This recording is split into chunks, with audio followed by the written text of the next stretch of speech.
जय हिंद दोस्तों। देखिए आज की जो वीडियो है बहुत ही ज़बरदस्त है और आप लोग देखते नहीं हैं, प्लीज़ देखा कीजिए। आपको मैं ये वादा देता हूँ, आपको मेरे दिए गए प्रश्न जैसे कि तैसे एग्जाम में मिलेंगे। प्रश्न है आज का पहला, यदि ए बराबर B square upon B minus A है तो A Q plus B Q का मान है 6ab, 0, 1 या 2। देखो जो दिया जाता है उसी पे काम करते हैं, बहुत ही ट्रिकी क्वेश्चन है। a बराबर B square upon B minus A, ये दिया गया है हमें।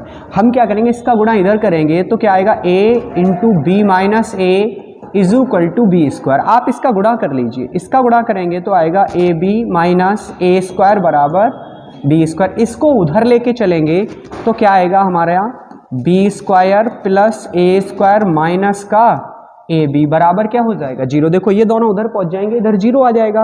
अब ये मिला हमें, मैं क्या करता हूं, इसके दोनों पक्षों को a प्लस बी से गुणा कर दे रहा हूं। a प्लस बी से गुणा करने पर जब इसको मैं गुणा करूंगा तो क्या मिलेगा, a plus b into a square plus B square minus A b बराबर किसके है, 0 के। अब ये क्या बन गई, देखो ये एक आइडेंटिटी बन गई। क्या होता है, A Q plus B Q बराबर होता है A plus B multiply with A square plus B square minus A B, और ये किसके बराबर है, 0 के।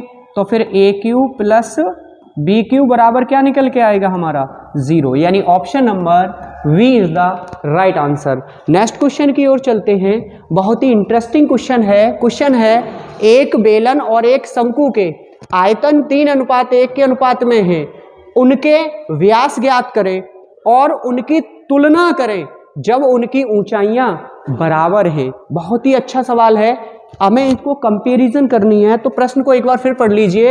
एक बेलन और एक शंकु के आयतन 3:1 के अनुपात में है, उनके व्यास ज्ञात करें और उनकी तुलना करें जब उनकी ऊंचाइयां बराबर हैं। तो ऑप्शन नंबर ए में कहा है बेलन का व्यास शंकु के व्यास का 2 गुना होगा, बेलन का व्यास शंकु के व्यास के बराबर होगा, बेलन का व्यास शंकु के व्यास से बड़ा होगा, बेलन का व्यास शंकु के व्यास से छोटा होगा।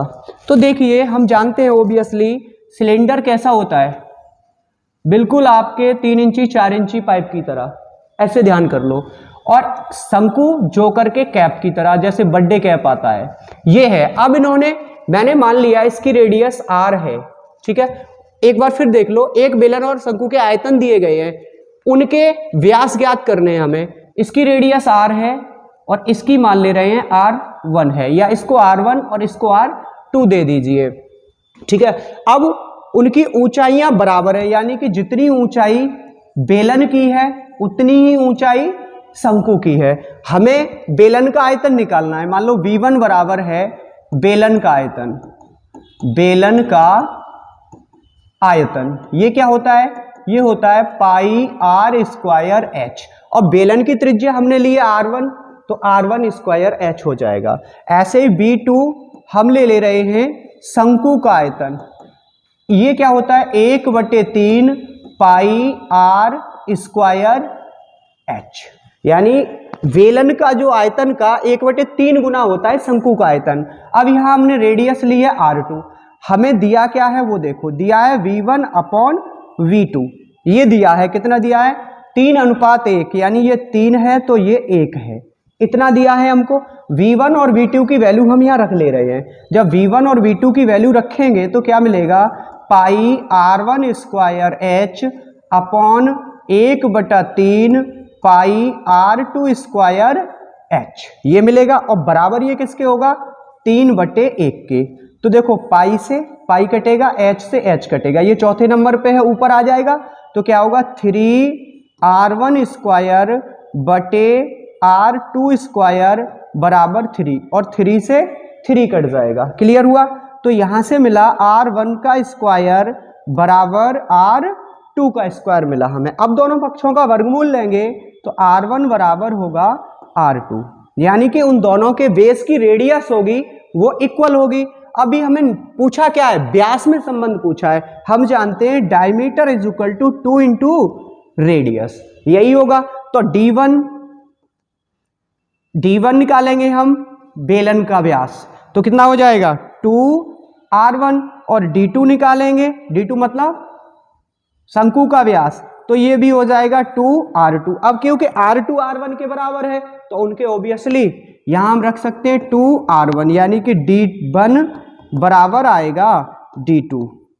तो फिर इसका मतलब क्या हुआ? इसका मतलब हुआ कि बेलन का व्यास होगा वो शंकु के व्यास के बराबर होगा, यानी option number we is the right answer. Next question की ओर चलते हैं। अगला प्रश्न है, उस बेलन की ऊंचाई क्या है? प्रश्न को समझिए, उस बेलन की ऊंचाई क्या है जिसके आयतन और त्रिज्या वही है जो 12 सेंटीमीटर व्यास वाले गोलक के हैं। फिर से समझिए, उस बेलन की ऊंचाई क्या है जिसके आयतन और त्रिज्या वही हैं जो 12 सेंटीमीटर व्यास वाले गोलक के हैं। तो एक तो हमें दिया गया है बेलन और एक दिया गया है गोलक अर्थात गोला। अब समझ में आ जाएगा, गोला दिया गया है, उन्होंने क्या दिया है? आयतन और त्रिज्या बराबर है, यानी इसकी अगर रेडियस r है तो इसकी भी रेडियस r है, ये भी इक्वल है। और उन्होंने आयतन भी दिए हैं हमें, कैसे हैं? इक्वल है, यानी कि गोले का आयतन बराबर है बेलन का आयतन, ये दोनों हमें बराबर दिए गए हैं। तो आप यहां फॉर्मूला लगा लीजिए। अब यहां V1 और हमें दिया क्या है? कह रहे हैं जो 12 सेंटीमीटर व्यास वाले गोलक के हैं, यानी गोले का व्यास D2 बराबर 12 है, तो R2 बराबर कितनी हो जाएगी? 6, और त्रिज्या उन्होंने बराबर दी है। तो हम पहले बेलन का आयतन निकालेंगे, तो कितना होगा? पाई R1 स्क्वायर H बराबर V2 कितना होगा? V2 निकलेगा 4/3 पाई R क्यू, क्योंकि ये गोले का आयतन जो होता है वो 4/3 पाई R क्यू होता है, तो पाई से हमारा पाई कट जाएगा, और R ऑब्वियसली हमारे पास सेम है, तो ये भी R1 लिखी जा सकती है। तो H बराबर क्या मिलेगा? 4/3 R1 Q upon R1 square, यानी यहां से इसको सॉल्व करेंगे तो 4/3 गुणा केवल R1 बचेगा, 2 पावर कम हो जाएंगे। अब R1 हमारे पास कितना है? 6, यानी कि 4/3 गुणा 6, 6 से 3 से 6 2 बार कटेंगे, 4 दूनी 8, यानी कि option number D is the right answer. Next question. अगला प्रश्न ये भी कई बार कई एग्जाम्स में पूछा गया है, इसलिए इसको गौर से समझिए। विभिन्न धनात्मक मानों के समुच्चय के लिए निम्न में से सत्य है। am is greater than equal to gm is greater than equal to hm। यहां इसका मतलब समझ लीजिए, am से तात्पर्य है अरिथमेटिक मीन, और gm से मतलब है जियोमेट्रिक मीन, और hm से मतलब है हार्मोनिक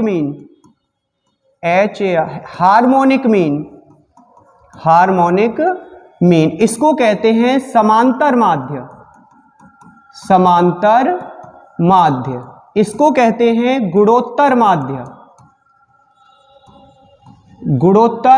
माध्य, और भैया इसको कहते हैं हरात्मक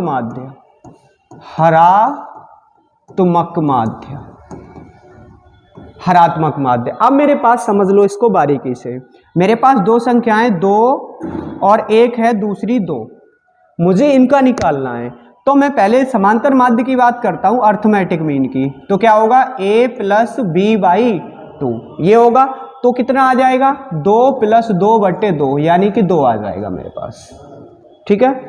और यहां से मैं जियोमेट्रिक मीन निकालूंगा gm, तो क्या होगा? √2 × 2 बराबर 2 आ जाएगा। अब मैं निकालना चाहता हूं यहां से क्या? हरात्मक माध्य।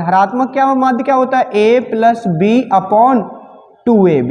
तो ये कितना हो जाएगा? 2 + 2/2 गुणा 2, यानी कि ये तो 1/2 हो गया। यानी कौन छोटा? ये तो दोनों लगभग बराबर आए हैं।